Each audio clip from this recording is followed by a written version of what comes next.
everyone, my name is Christine from These Succulent Biddies, and here we talk all about succulent care tips and how to grow them. Today, we're going to be propagating some succulents. We're going to be transplanting these right here. I forgot what it's called, but I will have it on the side of the screen later.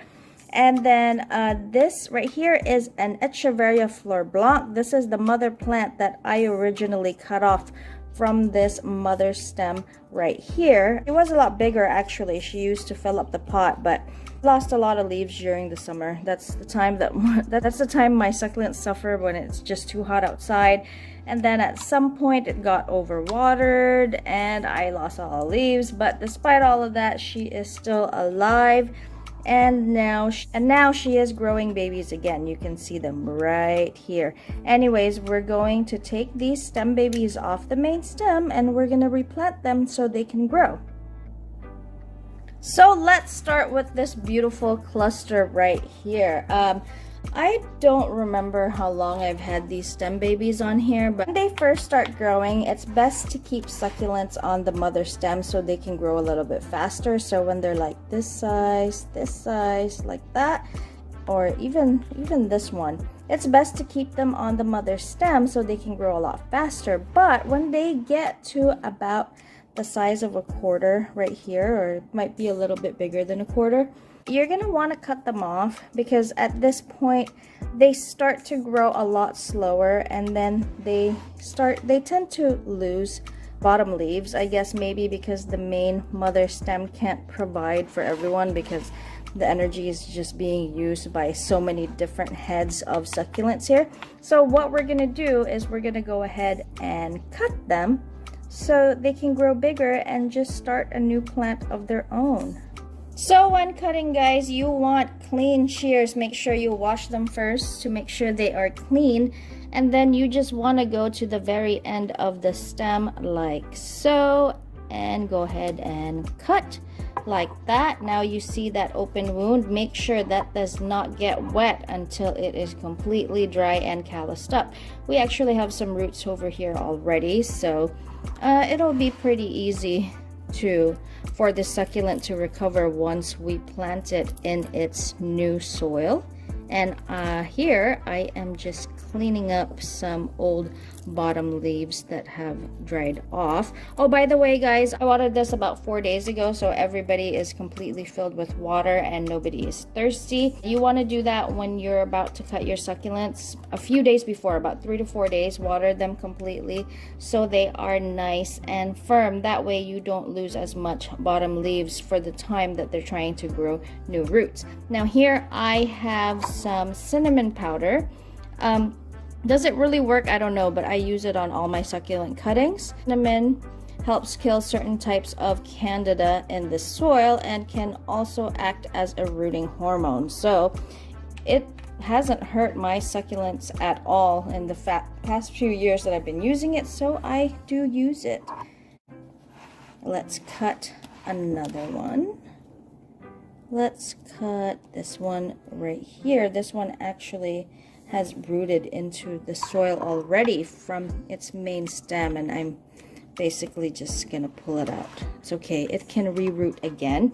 When it's too long like this, I don't really like that because it's kind of hard to place onto the new soil. So I will cut it one more time right there. That way I can place it straight in, dip it into cinnamon again, and we will just go ahead and cut the rest of our babies here. Like I said, make sure that these open cuts callus for a few days. Do not let them get wet or your succulent will rot. But aren't they just the cutest little things? Anyways, guys, my daughter wanted to say hi because she wants you to know that she loves succulents as well, and she's always right next to mommy when I am planting. Say hi.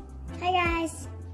Check out this cutie that I cut here. I didn't even know, but this little baby here has a baby at the end, so I'm not gonna cut the stem. I'm just gonna plant it the way that is. And look, this baby is a mother plant of her own. She's got 1, 2, 3, 4 babies growing. Actually 5. I think there might be a little one under there.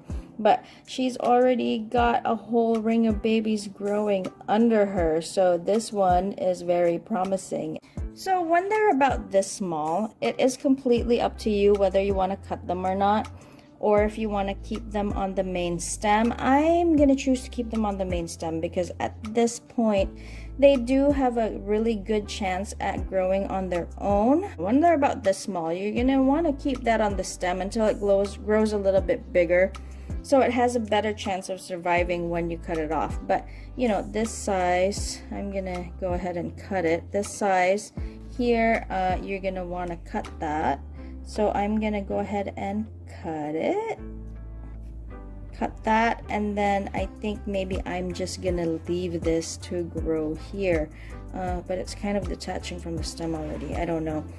This one is also already safe to cut, and as well as this one right here. This one's still a little small, but I might just cut it off. Like I said, reason why is at a certain point when they're very small, they grow faster attached to the mother stem, and you don't want to cut it off so early that they don't have enough time to grow new roots before the whole plant dries out. I've harvested over 10 babies over here, and look at all of them. They're now going to start growing into their own mother plants, and they're just so nice, aren't they? So here I've got my soil mix. This is called, this is a pre-mixed soil mix that I buy. This is called Sunshine Mix Aggregate Plus number 4, and it works really well for my succulents.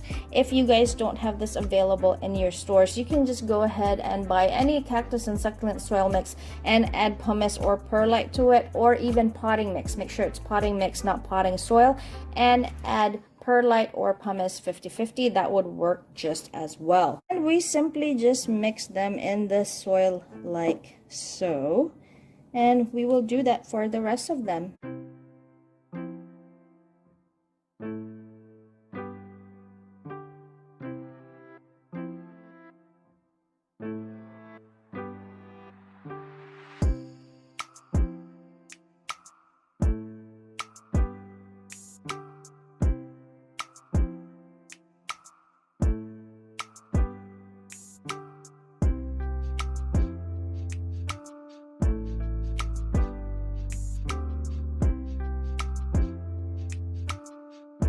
So they are all planted, guys, and I found this leaf propagating on the soil, so I'm just gonna go ahead and put it there. So they're now all planted. Make sure you give them a little bit of space like I did here. By the way, this is just an old takeout container. I did not put any drainage holes because I'm pretty good at gauging the soil when it's dry, and I'm very careful with watering. If you're a beginner, you might want to put holes in the bottom of your containers like this. You want to give them a little bit of room to grow because they are going to start growing faster. Right now we have fresh open cuts, so I will not water these guys for a while and let them just settle in there.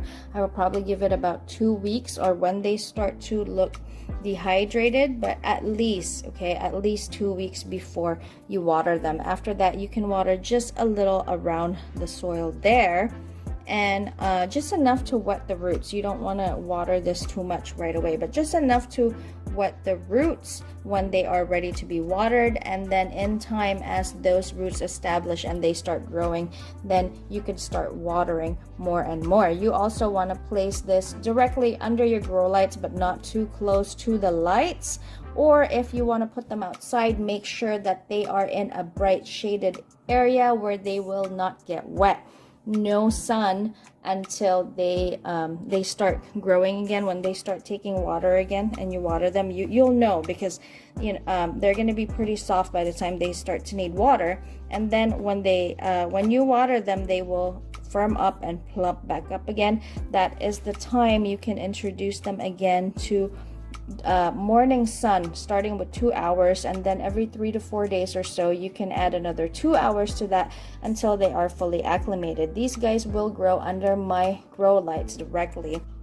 The advantage of growing these guys under grow lights is that I can put them right under, but far from the lights. They will still get a lot of light, but not a lot of heat. So if they are directly under lights, they will stay compact. When you put them in the shade outside, they kind of start to open up their rosette and they won't stay as compact as these guys will. So here are my Echeveria shaviana pink frills here, and I actually transplanted these as babies in one of my episodes, How to Save a Succulent from Dying. And the mother plant died, but these were all very, very tiny little babies, and they have grown and come a long way since I transplanted them. We're going to transplant these because they are in a small terracotta pot, and I've noticed now that I guess because there's so many of them in there, they have stopped growing, and now they're just kind of growing more leaves, new leaves, but then they give up the bottom ones, which means that they need a bigger pot in order to get bigger. So we're gonna go ahead and transplant. You want to be very gentle because you want to keep those roots in there intact, and we're just going to transfer them to another pot so they have more room to grow. I just took them out of the soil there. There's the roots that stayed intact. I'm just going to clean these up, and then I'm going to go ahead and plant them. So when you're working with roots, obviously you can't just stick it in. So you just want to dig a little hole into the dirt like that, and then just go ahead and simply place your succulent in there, and the recovery time for this should be really quick. You can probably water this in less than a week, depending on how thirsty your plant is. When you do this, and you're transplanting succulents like this, you're not going to want to expose them to the direct sun right away either, even if they already have roots, because they can still sunburn. Let them go ahead and acclimate first for about 2 weeks, and then you can start giving them 2 hours of morning sun. Just start with that, and slowly acclimate every 3 to 4 days, and add another 2 hours of sunlight, just like with the cuttings that we just made. These will just take a little bit less time to recover because they already have their nice set of roots. We simply just transplanted them. So that's our propagation from stem babies and baby transplants to another pot. So I hope you guys enjoyed this video. If you have any questions, please leave a comment down below and I will get back to you. Again, this is Christine from These Succulent Buddies. Don't forget to comment, like, and subscribe, and I will see you on the next one. Thank you.